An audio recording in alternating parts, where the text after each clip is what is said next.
City cable में आपका बहुत बहुत स्वागत है। आज का हमारा मुद्दा है सिस्टम। उस पर चर्चा करने के लिए भारत से हमारे साथ मौजूद हैं मिस्टर इरफान खान, जोरदार तालियां। इंडिया से मिस्टर जिमी शेरगिल और अपनी औकात से मौजूद हैं रिंकू भाभी और संतोष देवी। हम अपना बहुत बहुत सौभाग्य समझते हैं कि इतना बड़ा बड़ा एक्टर लोग के साथ हम यहाँ प्रोग्राम में डिबेट कर रहे हैं। हम बहुत बहुत खुश हैं। अपनी बकवास बंद करिए, मुद्दे की बात करिए। बहुत सौभाग्य, सौभाग्य क्या सौभाग्य है? हम अपना दुर्भाग्य समझते हैं ऐसा होस्ट है इस प्रोग्राम का। मुद्दे की बात करिए।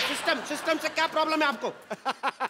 सिस्टम तो जब बदलेगा तब बदलेगा, लेकिन इसका भैया बनियान नहीं बदलता है। बनियान पहना रहता है 3-3 महीना तक। हमको तो वही समझ में नहीं आ रहा वो कब बनियान बदलेगा। अरे तो एक बनियान पहने तो क्या दिक्कत है, एक पहने रहने दीजिए। बनियान देखी भी तो बड़ा बनियान है, धोने में टाइम लगेगा ना उसको। सोना आपको थोड़ा ही होता, उनके साथ हमको होता है ना। हमको रोज रात को एनेस्थीसिया लग जाता है, इतना गंदा बनियान बदबू मारता है। तो बनियान की बात चल रही है, इसी बात पे हम अपना प्रोडक्ट भी बेच देते हैं। इस सवाल के प्रायोजक हैं कप्पू बनियान और झांगिया। कम चलने का वायदा, उठाए आपकी मजबूरी का फायदा। आज ही ऑर्डर करने पे 100 रुपए ज्यादा। तो ब्रेक से जाने से पहले हमारा सवाल है कि सिस्टम बदले ना बदले, इनके पति बनियान जरूर बदलनी चाहिए। उनको ऐसा है तो मोटे मुंह वाली मोहतरमा, आप अपने भैया से क्यों नहीं बोलती बनियान चेंज करने के लिए? अरे झूठ बोल रहे हैं। हमारे भैया हर हफ्ते बनियान बदलते हैं। वो हमारे पापा की पहन लेते हैं, पापा उनकी पहन लेते हैं। फिर जब एक दूसरे की बनियान पहन पहन के ऊब जाते हैं तब पड़ोसी की पहनते हैं। आप मुद्दे से भटक रही हैं। इरफान जी आप बताइए, लोग कहते हैं सिस्टम बदलना चाहिए बदलना चाहिए। कौन से सिस्टम की बात हो रही, क्या बदलना चाहिए? अभी सिस्टम के बारे में इन्होंने बताया ना, सिस्टम यही होता है। हमने गलत नाम रखा, देश हो रहा है, गलत नाम रखा। क्यों हो गए? सुन रहे हैं, बात तो सुनेंगे। तो उन्होंने कहा कि देश सो रहा है, आप क्या कहना चाहेंगे इस बारे में? देखा, हम तो जाग रहे हैं। देश सो रहा है लेकिन इनके घर का बनियान कोई नहीं धो रहा है। फिर भलती बात नहीं ना, ये देखिए हमारा भी इसमें एक्सपीरियंस रहा है। लोग कहते हैं धीरे चलाइए, धीरे चलें, ऐसा कहते हैं। अब हमारे घर का जो बिजली का मीटर है तेजी से दौड़ता है। एक बार उसको अपने हाथों से हमने धीरे कर दिया तो पुलिस हम ही को पकड़ रही है। ये कैसा सिस्टम हुआ? वही तो हम कह रहे हैं, आप देखते नहीं, आप सो रहे हैं। मैंने एक ऐड किया बल्ब का, आपने वो बल्ब क्यों नहीं लगाया आपने? किसका? अरे उसका। किसका चोपड़ा? अरे किसका? वो हम समझे जिसका, आपने नहीं देखा? उसका जिसका ऐड किया। सो रहे हैं कि नहीं सो रहे हैं?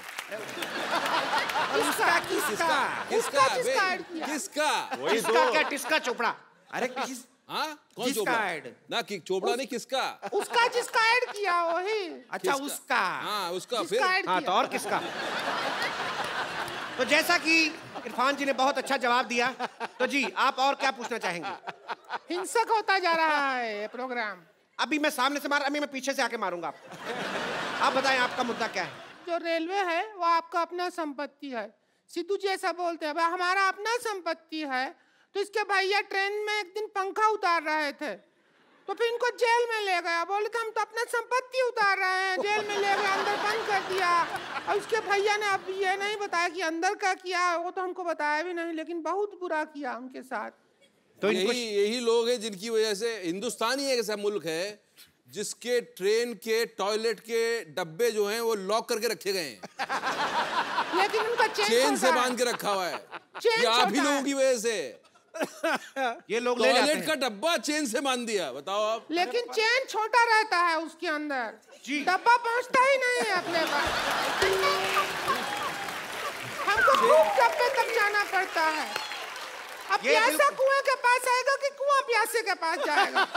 अरे प्यासा कुएं के पास चला जाए, डब्बा उधर है तो उधर सरक जाइए। ये मुद्दा हमने रेल मंत्री के सामने भी उठाया था। हमने कहा कि आपने जंजीरें बांधी होती हैं, डिब्बा जो है सही जगह तक नहीं पहुंच पाता, तो कहते सही जगह डिब्बे के पास ले जाइए, ऐसा उन्होंने कहा था।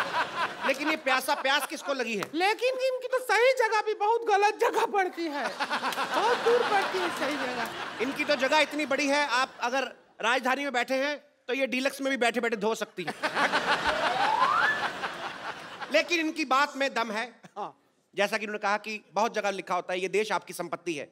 मैंने देखा और मैंने फुटपाथ जो है अपने घर के अंदर ले लिया। कमरा बना दिया, उन्होंने बुलडोजर लेके तोड़ दिया। अब मेरी जो लैट्रीन है वो सड़क पे है, तो मैं जाके किसके आगे ये मुद्दा रखूं? कोई सुनने वाला नहीं है, कोई सुनने वाला नहीं है। लेटरिन रोक लो 2 दिन, क्या है? हम भी रोकते हैं। ये बाथरूम के बाहर जो लाइन होता है उसका सिस्टम गलत है, उधर तत्काल सिस्टम होना चाहिए, जिसको तेजी आए वो तेजी से पहले जाए। बिल्कुल इन्होंने ठीक कहा है, वो उनको जाने देते हैं जो पहले आए हैं, पर उनको नहीं जाने देते जिनको पहले आई है। तो ये सिस्टम से परेशानी है आपको? हमको तो बहुत ज्यादा, वो हंटर से परेशानी ज्यादा है, अब सिस्टम से डरा। हंटर से, मुझसे नहीं, मुझे क्या देख रहे हो? हंटर कब चला दो तुम, पता नहीं चल रहा है। मैं बिल्कुल नहीं चलाऊंगा, आप अपना मुद्दा रखें। वो बहुत वायलेंट। लेकिन इतना अच्छा टॉक शो मैंने नहीं देखा। ये हंटर जो आपने लिया है, हमने भी नहीं देखा, हम भी टीवी पे देखेंगे जब टेलीकास्ट होगा। सर मेरी एक और आप लोगों से इल्तिजा है, जैसे पुलिस कहती है कि सदैव आपके लिए, आपकी सेवा में, आपकी सहायता के लिए, मैंने रात को 2 बजे पुलिस स्टेशन में फोन किया कि अपने सीसीटीवी कैमरा में देख के बताइए कि बाहर भुर्जी पाव है या चला गया। उन्होंने मुझे गालियां दी। क्या ये देश में होना चाहिए? हमारा प्रॉब्लम एजुकेशन सिस्टम से है। अब कहावत बना देते हैं, बंदर क्या जाने अदरक का स्वाद। जी। अब बंदर, हमको ही अदरक अच्छा नहीं लगता है, बंदर के ऊपर क्या डाल रहे हैं आप? हम ही अदरक खाते हैं, हमारा मुंह ऐसा हो जाता है। बंदर का तो बेचारे का पहले ही मुंह ऐसा है, और वो अदरक खाएगा तो ऐसा हो जाएगा। कल को बना देंगे बंदर के जाने प्याज का स्वाद, संतोष का जाने पिज्जा का स्वाद। ऐसा थोड़ा ही है, गलत है ये सिस्टम। ये बात इन्होंने बिल्कुल ठीक कही। कहावत हमने भी सुनी है, चोर चोर मौसेरे भाई, लेकिन मेरा मोबाइल मेरे चचेरे भाई ने चोरी किया है।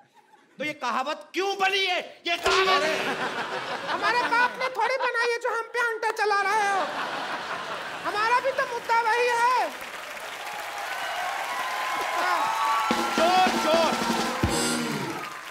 कहते हैं, चोर चोर मौसेरे भाई। आप दोनों मौसेरे भाई हैं? देखा, लोग डर रहे हैं बोलने से कि हम मौसेरे भाई हैं, क्योंकि उनको पता है चोर चोर मौसेरे भाई। It's very disgusting kind of the human. एक और कहावत है, भैंस के आगे बीन बजाने से कुछ नहीं होता। नहीं होता है। वो तो गिटार बजाने से भी नहीं होता।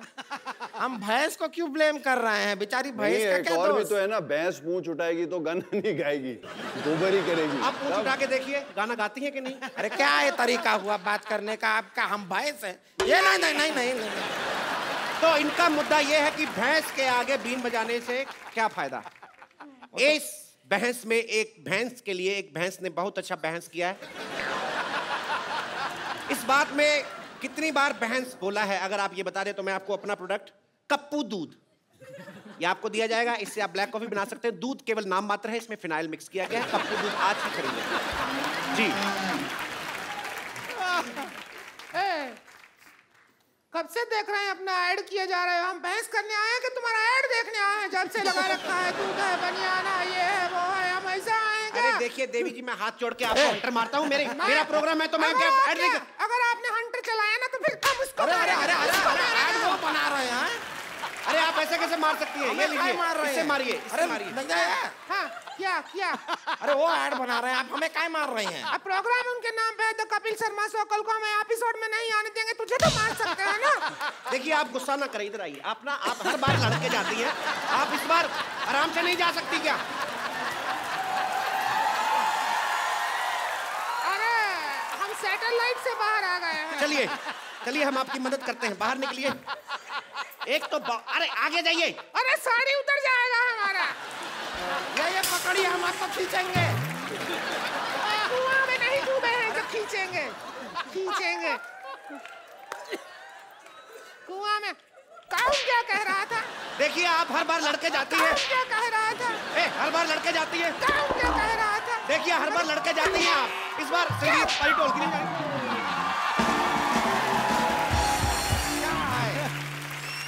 हमें इस बात का खुशी है कि इस बार प्रोग्राम में लड़ाई नहीं हुआ, एंड में सौहार्द तरीके से प्रोग्राम एंड हो रहा है। इसीलिए हम कहना चाहते हैं कि इरफान जी आप ऐसा मत देखें हमको। इतना प्यार से आपका गोल गोल आँख है, इतना अच्छा। हम शादीशुदा हैं, हम मर्यादा में हैं और आप मदारी में हैं, तो हो जाए कुछ जश्न। तो आज के मुद्दे पे जो कि एक खास विशेष बहस हुई, हालांकि इसका फायदा कोई नहीं निकला और ना ही कभी निकलेगा, लेकिन इस प्रोग्राम के अंत में हम एक सेल्फी जरूर लेते हैं जो हम अपने मेहमानों के साथ। कितने फोटोजेनिक हैं हम, पहली बार देखे हैं अपने आप को। फोटोजेनिक। थैंक यू भाई।